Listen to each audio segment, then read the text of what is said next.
अस्सलाम वालेकुम एवरीवन। तो हम लोग कर रहे थे एंटी नेटल ऑब्स्टेट्रिक कॉम्प्लिकेशंस और उसका ये आखिरी टॉपिक है विच इज रीसस आइसोइम्यूनाइजेशन। पुरानी बात थी, आपको पता तो है कि आरएच ब्लड ग्रुप क्या होता है और किस तरह से आरएच इनकम्पेटेबिलिटी हो जाती है। मैं उसको तो एक बस आपको 1 मिनट में ही रिवाइज कराऊंगी। बाकी हमने सारा करना है कि हम इसको ड्यूरिंग प्रेगनेंसी मैनेज किस तरह करते हैं, मतलब कब हमने इंजेक्शन लगाना है, कितना लगाना है फीमेल को, मदर को, ताकि उसका जो बच्चा है उसमें हाइड्रोप्स फिटाइलिस और एनीमिया ना डेवलप हो सके। अच्छा, ये सिलसिला क्या था, अगर मैं जरा सा आपको रिवाइज करूं तो आपको पता है कि हमारे पास 2 तरह के ब्लड ग्रुप्स, एक तो हमारा एबीओ ब्लड ग्रुप होता है ना, लेकिन उसके साथ हम लगाते हैं ए पॉजिटिव, बी पॉजिटिव वगैरह।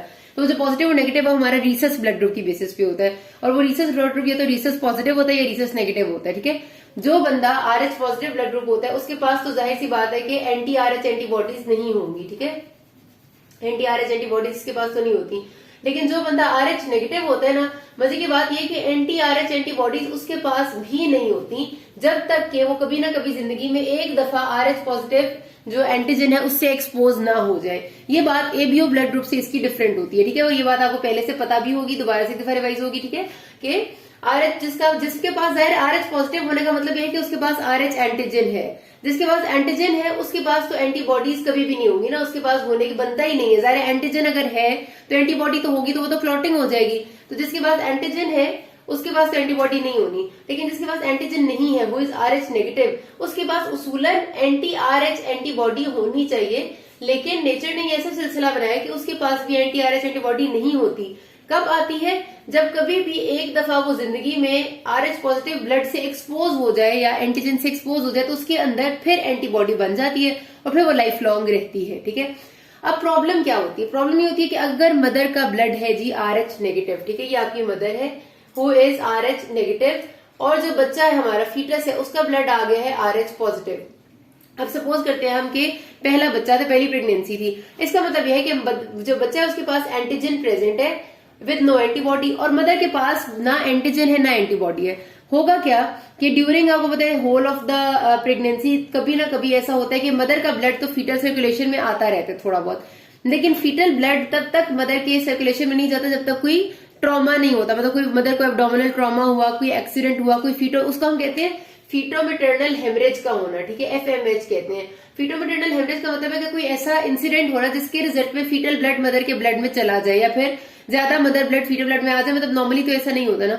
तो फीटोमेटर्नल हेमरेज की बहुत सारी कॉजेज होती हैं। कोई एब्डोमिनल ट्रॉमा हुआ, मदर को कहीं से गिरी, उसके पेट पे चोट लगी, मोटर व्हीकल एक्सीडेंट्स पे कहीं चोट लगी वगैरह वगैरह। ठीक है, बहरहाल जो कुछ भी हुआ, रिजल्टेंटली क्या हुआ कि पहली प्रेगनेंसी थी तो जो फीटल ब्लड था वो मदर के ब्लड में चला गया थोड़ा सा।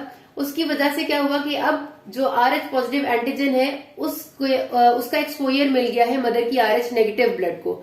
मैंने कहा था कि आरएच नेगेटिव ब्लड को जब कभी भी एक्सपोजर मिल जाता है तो उसके पास फिर एंटीबॉडीज बन जाती हैं, एंटी आरएच एंटीबॉडीज। ठीक है, अब ये हुआ जब, तो सपोज पहली प्रेगनेंसी थी, पहली पूरी प्रेगनेंसी के दौरान फीटल ब्लड मदर के ब्लड में नहीं गया, सब ठीक रहा, लेकिन during delivery fetal blood mother के ब्लड में चला गया।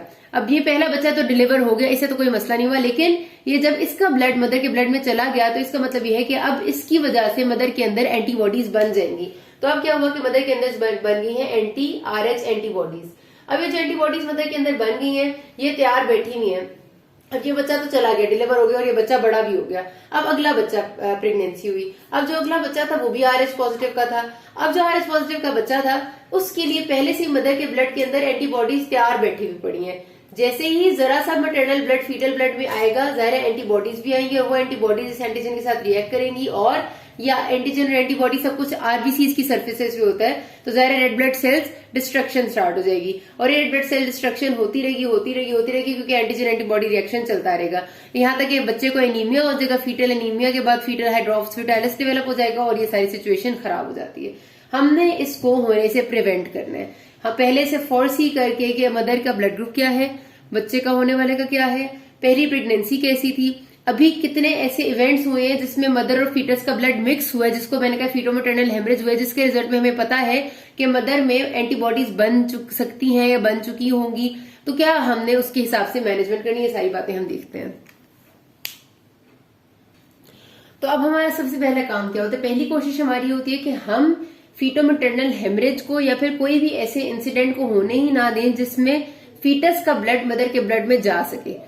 अगर माँ आरएच नेगेटिव है और बच्चा आरएच पॉजिटिव है, ठीक है, और अभी तक कोई भी मिक्सिंग नहीं हुई, इसका मतलब यह है कि मदर के पास कोई एंटीबॉडीज नहीं है। तो इस सूरत में अगर मदर का ब्लड फीटस में आता रहेगा तो कोई मसला नहीं होगा, ठीक है, जो जितना मर्जी आता है, जो कि नॉर्मल प्रेगनेंसी में थोड़ा बहुत आ जाता है। लेकिन हमने हर उस चीज को प्रिवेंट करना है या हर उस चीज को होने से रोकना है जिसमें फीटल ब्लड मदर के ब्लड में चला गया हो। और अगर गलती से कोई ऐसा इवेंट होता है ड्यूरिंग प्रेगनेंसी जिसमें फीटल ब्लड थोड़ा सा भी मैटरनल ब्लड में चला गया, तो हम फौरी तौर पर पहले से ही बाहर से कोई ऐसी दवाई दे दें जिससे वो जो फीटल ब्लड के एंटीजेंस है वो वहीं पर मर जाए और मदर का ब्लड अभी बनाए ही ना एंटीबॉडीज, ठीक है। तो हम यही काम करते हैं, इसको कहते हैं प्रिवेंशन ऑफ सेंसिटाइजेशन, ठीक है।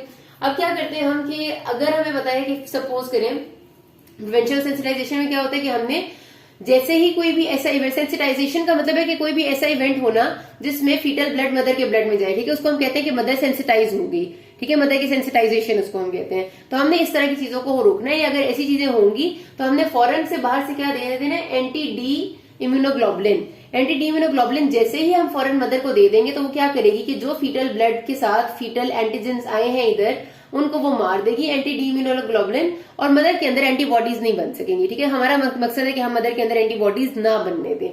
तो अब क्या होता है कि क्या इंडिकेशन है फर्स्ट ट्राइमेस्टर में, अगर एक ये नॉर्मल हिसाब है और फर्स्ट ट्राइमेस्टर में हमें पता है कि बच्चा जो है वो आरएच पॉजिटिव है और मदर आरएच नेगेटिव है, तो हमें उसूलन उसको अगर कुछ भी कोई खास इवेंट नहीं होता, सब नॉर्मल है, प्रेगनेंसी नॉर्मल है, तो फर्स्ट ट्राइमेस्टर में हमें मदर को कोई भी एंटी डी इम्यूनोग्लोबुलिन का इंजेक्शन देने की जरूरत नहीं होती, क्योंकि फर्स्ट ट्राइमेस्टर में फीटल ब्लड वैसे ही इतना थोड़ा होता है, फीटल सर्कुलेशन इतनी थोड़ी होती है कि उसका मदर की सर्कुलेशन में जाने का चांस बहुत कम होता है। तो फर्स्ट ट्राइमेस्टर में इट इज एक्चुअली मतलब तकरीबन अगर कोई मसला नहीं हुआ तो कुछ नॉन इंडिकेटेड है, लेकिन अगर कोई बड़ा मसला होता है, फॉर एग्जाम्पल एक्टोपिक प्रेगनेंसी है या मोलर प्रेगनेंसी है, ठीक है, ये बड़े बड़े मसले होते हैं, एक्टोपिक या मोलर होना, या फिर आप करते हैं कि थेराप्यूटिक टर्मिनेशन ऑफ प्रेगनेंसी करना चाह रहे हैं, तो ये वो चीजें हैं जिनमें चांसेस बहुत ज्यादा है कि फीटोमैटरनल हेमरेज होगा।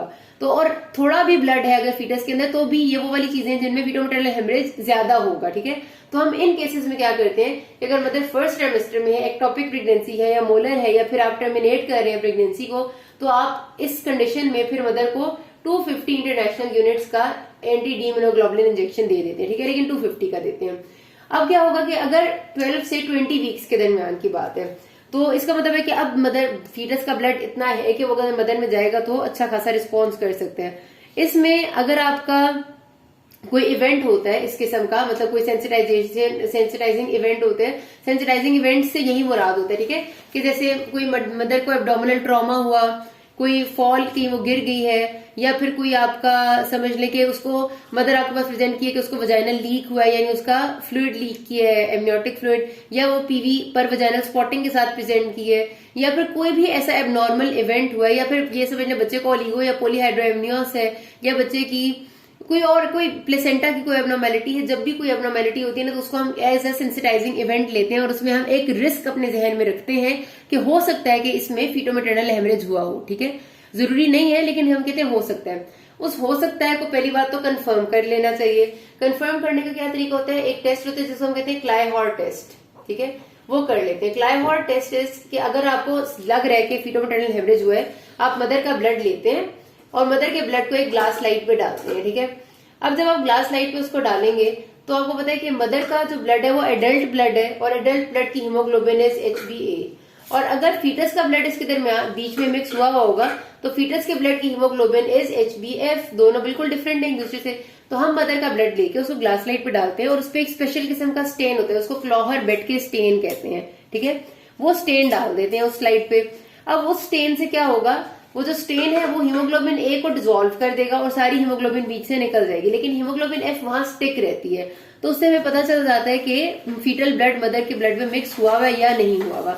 अगर मिक्स हुआ हुआ होगा तो जाहिर HbF होगी, अगर मिक्स नहीं हुआ हुआ होगा तो HbF नहीं होगी, ठीक है। तो ये टेस्ट आप कर लेते हैं। तो 12 से 20 वीक्स के दरमियान में अगर कोई सेंसिटाइजिंग इवेंट हुआ होगा तो उसके रिजल्ट में आप ये क्लाइहॉर टेस्ट करके कंफर्म कर लेते हैं और विद इन 72 आवर्स, मतलब आपको जो शक पड़े कि इस टाइम कोई मसला हुआ होगा, उसके 72 आवर्स के अंदर अंदर आपने मदर को एंटी डी इंजेक्शन देना होता है, ठीक है। वो एंटी डी इंजेक्शन की जो डोज है इट इज इस टाइम पे भी 250 इंटरनेशनल यूनिट्स ही है, ये तरीका होता है, ठीक है। उसके बाद अगर 20 वीक्स के बाद वाला जो टाइम है ना टर्म तक, ये बहुत ज्यादा वो वाला टाइम है, रिस्क वाला टाइम है। इस टाइम पे अगर कोई भी इवेंट होता है तो बहुत जल्दी मदर में एंटीबॉडीज डेवलप हो सकती है। इस वजह से इसमें भी आपने बहुत ध्यान रखना है। और अगर जरा सा भी आपको लगता है कि सेंसिटाइजिंग इवेंट हुआ है, वही वाले इवेंट्स है सारे के सारे, तो आपने वही बात है कि कंफर्म करें एंड विद इन 72 आवर्स माँ को आपने 500 इंटरनेशनल यूनिट्स का एंटी-डी का इंजेक्शन देना है। ठीक होगी ये बात, याद रखनी है सारी बातें। फर्स्ट ट्राइमेस्टर में इतनी जरूरत नहीं होती। अगर बहुत बड़ा कोई मसला है तो 250 का देना, एक्टोपिक, मोलर या टर्मिनेशन। अगले में अगर आपको सस्पेक्ट करें, कंफर्म करें, एंड 250 का देंगे। उसके बाद वाले में 500 का देंगे। ठीक है। उसके बाद आपके पास कुछ साइंस होते हैं कि कई बार ऐसा होता है कि आपको कोई सेंसिटाइजिंग इवेंट नहीं हुआ होता, कोई मसला नहीं हुआ था, लेकिन थोड़ा बहुत ब्लड वैसे ही चला जाता है फीटल का मैटरनल सर्कुलेशन में और मदर को प्रॉब्लम हो जाती है। तो हम सारी जो एक्चुअली गाइडलाइंस है, इंटरनेशनल गाइडलाइंस, वो तो ये रिकमेंड करती हैं कि अगर प्रेगनेंसी में कोई इवेंट नहीं हुआ तब भी, अगर प्रेगनेंसी सब बिल्कुल ठीक है तब भी अगर एक मदर RH नेगेटिव है और फीटस RH पॉजिटिव है तो आप लाजमी तौर पे 28 वीक्स पे एंड 34 वीक्स पे मदर को एंटी-डी इम्यूनोग्लोबुलिन का इंजेक्शन दे दें, प्रोफाइलेक्टिकली दे दें। इसलिए दे दें कि हो सकता है कोई इवेंट हुआ हो जो हमें पता न चला हो। तो 28 वीक्स के स्टेशन पे एंड 34 पे लाजमी दे देना चाहिए। ठीक है। अच्छा, साइंस ऑफ फीटल एनीमिया का मैं जिक्र कर रही थी कि ज़ाहिर बच्चे के अंदर अगर एनीमिया डेवलप होता है ड्यू टू यही वाली RH इनकम्पैटिबिलिटी, तो उसकी कुछ साइंस जो होते हैं वो पॉलीहाइड्रोएमियोस हो सकता है। उसके अलावा अच्छा, जो एनीमिया के जनरल साइंस होते हैं ना वो तो आपने पहले देखने हैं। एनीमिया के जनरल साइंस में क्या होता है, हमेशा की सर्कुलेशन तेज हो जाती है। एनीमिया बच्चे में होगा क्यों, जाहिर सी बात है कि जब मैंने कहा कि मदर के अंदर एंटीबॉडीज बन जाएंगी या मदर के अंदर एंटीबॉडीज बनी हुई होंगी और वो मदर का ब्लड जो फीटल ब्लड में आएगा तो एंटीबॉडीज फीटस के एंटीजेंस को डिस्ट्रॉय करेंगी और वो एंटीजेंस पड़े हुए होते हैं रेड ब्लड सेल्स के ऊपर। रेड ब्लड सेल्स डिस्ट्रॉय होंगे तो बच्चे को एनीमिया हो जाएगा। तो एनीमिया की वजह से सर्कुलेशन तेज हो जाती है। आप कहते हैं हाइपर डायनेमिक सर्कुलेशन होती है, ब्लड फ्लो इंक्रीज हो जाता है हर तरफ। ठीक है। तो बच्चे की क्या होगी, हाइपर डायनेमिक सर्कुलेशन होगी, हार्ट उसका इनलार्ज हो जाएगा, हो सकता है कि उसको एसाइटीज और इफ्यूजन डेवलप होने लग जाए। ठीक है।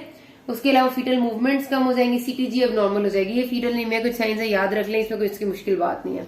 अब हमने अगली जो बात करनी है वो ये, अभी तो हमने कहा था कि हम सेंसिटाइजेशन को प्रिवेंट कर लें। अब जरा सी बात ये वाली देख लें जल्दी से कि अगर एक वुमेन थी जो कि पहली प्रेगनेंसी में सेंसिटाइज हो चुकी है, यानी कि पहली प्रेगनेंसी थी उसकी इसी हिसाब से, तो उसका बच्चा RH पॉजिटिव था, मदर RH नेगेटिव थी, मदर के अंदर ब्लड आ चुका है बच्चे का और मदर के अंदर एंटीबॉडीज बन चुकी हैं काफी ज्यादा। उस वक्त मदर पे किसी ने ध्यान नहीं दिया। ठीक है। अब जब एक दफा एंटीबॉडीज बन जाती है ना मदर के अंदर, अब उन एंटीबॉडीज को कोई खत्म नहीं कर सकता क्योंकि वो पूरे ब्लड में फैल चुकी होती है एंटी-डी एंटीबॉडीज। अब हम सिर्फ अगले वाले फीटस को मॉनिटर कर सकते हैं। अब हम ये कर सकते हैं, अब हमने क्या करना है कि अगला अगर फीटस जो है हमारा है उसका अगर फादर, पहला फीटस जो माँ का था वो RH पॉजिटिव था, मदर सेंसिटाइज हो चुकी है। ठीक है। अब वो कंडीशन है कि मदर के अंदर एंटी-डी एंटीबॉडीज प्रेजेंट है, यानी कि अब अगला जो बच्चा है वो एट रिस्क होगा। तो अगर अगले बच्चे का जो बाप था वो RH नेगेटिव है, जो अगला बच्चा है, सपोज करने कि उसका father is RH negative and mother is also RH negative, तो फिर तो बच्चा भी RH नेगेटिव होगा, फिर तो हमें कोई टेंशन लेनी ही नहीं है। लेकिन अगर अगले बच्चे का बाप वही वाला RH पॉजिटिव वाला है फादर, तो फिर क्या है, और मदर RH नेगेटिव है, तो फिर जाहिर सी बात है कि देयर इज अ चांस कि बच्चा भी RH नेगेटिव हो सकता है, और सारी RH पॉजिटिव हो सकता है ड्यू टू फीटल ब्लड, और होगा, जाहिर सी बात है। अब जब बच्चा RH पॉजिटिव होगा तो हमने क्या करना है, जब माँ बुकिंग कराने के लिए आएगी, सपोज फर्स्ट ट्राइमेस्टर में आती है, उसके बाद हर 2 से 4 हफ्ते के दरमियान में आपने उसके जो मदर है, बल्कि मदर में एंटीबॉडी के लेवल्स नहीं आप कराते, आप चेक करते हैं फीटस में एंटीबॉडी के लेवल्स। ठीक है। सॉरी, मदर में एंटीबॉडी के लेवल्स आप चेक करते रहते हैं, वही बात ज़ाहिर मदर में ही करेंगे ना। ठीक है। तो आपने बुकिंग से लेकर आगे टर्म तक हर 2-4 हफ्ते बाद मदर के अंदर आपने जो RH एंटीबॉडी बनी हुई है उसका लेवल चेक करना है। अगर एंटीबॉडी के लेवल्स थोड़े होते हैं ना, बहुत थोड़े से हैं, मतलब मदर के अंदर antibodies less than 4 international units है, तो फिर तो बच्चे में रिस्क काफी कम है कि अगर मदर का ब्लड ज़ाहिर बच्चे में जाएगा तो भी रिस्क कम ही है कि उसको बच्चे को कोई मसला होगा, फीटल हिमोलिसिस होने का चांस कम है। लेकिन अगर वो एंटीबॉडी का लेवल मदर में ज्यादा है या ज्यादा बढ़ रहा है या कुछ हो रहा है, तो फिर हमारे बच्चे को बहुत रिस्क है कि बच्चे को भी एनीमिया डेवलप हो सकता है। उस केस में हमने क्या करना है कि देखें, हमने सबसे पहले मदर में हर 2 to 4 वीक्स में एंटीबॉडी के लेवल्स मेजर करने, एग्जामिन करते रहने कौन सी एंटीबॉडीज जो RH एंटीबॉडीज है। अब वो एंटीबॉडी लेवल अगर राइज करते हैं तो हमने क्या करना है कि बच्चे को साइंस ऑफ एनीमिया देखने। अब वो साइंस ऑफ एनीमिया ज़ाहिर एकदम से तो नजर नहीं आएंगे ना, कि बच्चे का हार्ट एकदम इनलार्ज नहीं हो जाएगा, वो तो टाइम लेगा, थोड़ा सा टाइम लेगा। सबसे इनिशियली क्या करते होते हैं, पहले जमाने में करते थे कि आप एमनियोटिक फ्लूइड में बिलिरुबिन चेक करते थे। एमनियोटिक फ्लूइड में बिलिरुबिन क्यों चेक करते हैं, क्योंकि अगर हेमोलिसिस हो रहा है, आरबीसी टूट रहे हैं बच्चे के अंदर, तो जाहिर है बिलिरुबिन रिलीज होगा एक्सेसिव अमाउंट में, वो एमनियोटिक फ्लूइड में भी आएगा। लेकिन जाहिर है एमनियोटिक फ्लूइड बार बार लेना और उसमें बिलिरुबिन का लेवल चेक करना इंतहाई इन्वेसिव प्रोसीजर है, जिसमें मिसकैरेज का रिस्क वैसे ही बहुत बढ़ जाता है। आप एमनियोसेंटेसिस करते हैं तो मिसकैरेज तो बढ़ जाता है। तो अब जो बेहतर तरीका किया गया है वो है आप middle cerebral artery of the fetus की वेलोसिटी को चेक करते हैं कि उसमें ब्लड की वेलोसिटी क्या है। मैंने भी आपसे कहा कि एनीमिया में हाइपर डायनामिक सर्कुलेशन हो जाती है, वेलोसिटी ऑफ द ब्लड बढ़ जाएगी। तो मिडल सेरेब्रल आर्टरी में जब आप डॉपलर अल्ट्रासाउंड के जरिए वेलोसिटी ऑफ ब्लड को चेक करेंगे फीटस की, ठीक है, फीटस की ब्रेन की मिडल सेरेब्रल आर्टरी में, तो उससे क्या होगा कि अगर वेलोसिटी इंक्रीज है तो आपको पता चल जाएगा कि फीटल एनीमिया का चांस बहुत ज्यादा है, ठीक है, और फीटल एनीमिया डेवलप हो रहा है। उस केस में फिर आपके पास दो ऑप्शंस होती हैं।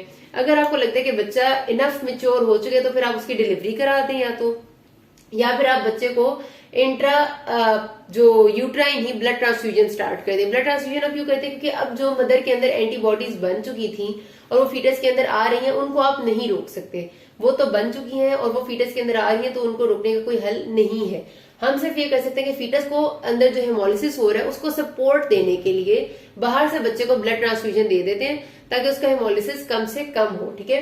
अब वो ब्लड ट्रांसफ्यूजन देना भी इतना आसान काम नहीं होता है। It can be given in either umbilical when जो डायरेक्टली आपके कॉर्ड में होती है, या बच्चे की हेपेटिक वेन में देते हैं, या बच्चे को डायरेक्टली इंट्राकार्डिक इंजेक्शन देते हैं, या फिर अगर बच्चा बहुत छोटा है जिसकी वेसल्स इतनी प्रोमिनेंट नहीं है और हम उसकी डायरेक्टली वेसल्स में नहीं दे सकते, फिर हम पेरिटोनियल कैविटी में डाल देते हैं और वो थोड़ा बहुत एब्जॉर्ब हो जाता है, ठीक है, वो लास्ट ऑप्शन होती है। अब क्या सिलसिला था कि डिलीवरी ऑफ द बेबी मैंने दूसरी ऑप्शन बताई थी। अगर बच्चा बहुत प्रीमेच्योर हो रहा है और डिलीवरी पॉसिबल नहीं है तो जाहिर है हम इसको नहीं कर सकते, फिर हम ब्लड ट्रांसफ्यूजन वाली ऑप्शन पे जाते हैं। और डिलीवरी ऑफ द बेबी भी एक टर्म के बच्चे की भी जिसको हेमोलिसिस डेवलप हो रहा है वो करना इतना आसान काम नहीं होता है, क्योंकि बच्चा बहुत रिस्क पे होता है। तो ये इसका सिलसिला होता है। और जब आपने ब्लड ट्रांसफ्यूज करना है तो ब्लड हमेशा आपका RH नेगेटिव होना चाहिए और क्रॉस मैच विद मदर होना चाहिए, ठीक है। मतलब अगर मदर का जो भी ब्लड ग्रुप है A, B, O वगैरह, वो वाला ब्लड ग्रुप आपने बच्चे को ट्रांसफ्यूज करना है विद RH नेगेटिव स्टेटस, ठीक है। ये नहीं करना कि RH पॉजिटिव ट्रांसफ्यूज कर दें। तो ये आपने ट्रांसफ्यूजन दे देनी होती है। और उसमें भी ब्लड ग्रुप में ब्लड ट्रांसफ्यूजन में आप ये करते हैं, साथ के व्हाइट सेल्स सारे के सारे उनमें से निकाल चुके होते हैं, हीमोग्लोबिन उसमें ज्यादा होता है, पैक्ड हीमोग्लोबिन होता है, और उसको स्क्रीन करके जाहिर बच्चे को ट्रांसफ्यूज करते हैं। फिर क्या होता है कि आप बच्चे की डिलीवरी करा लेते हैं। तो जितने भी बच्चे जो ऐसे डेवलप होते हैं उनका आप फौरी तौर पे सबसे पहले अम्बिलिकल कॉर्ड से ब्लड जरूर लेते हैं ताकि आप चेक करें कि बच्चे का क्या स्टेटस था, उसकी हेमोलिसिस कितनी है, कूम्स टेस्ट कैसा जा रहा है। तो ये इसकी मैनेजमेंट थी। यहाँ तक की बात खत्म करें, किसी कोई मसला हो कि ना। Thank you.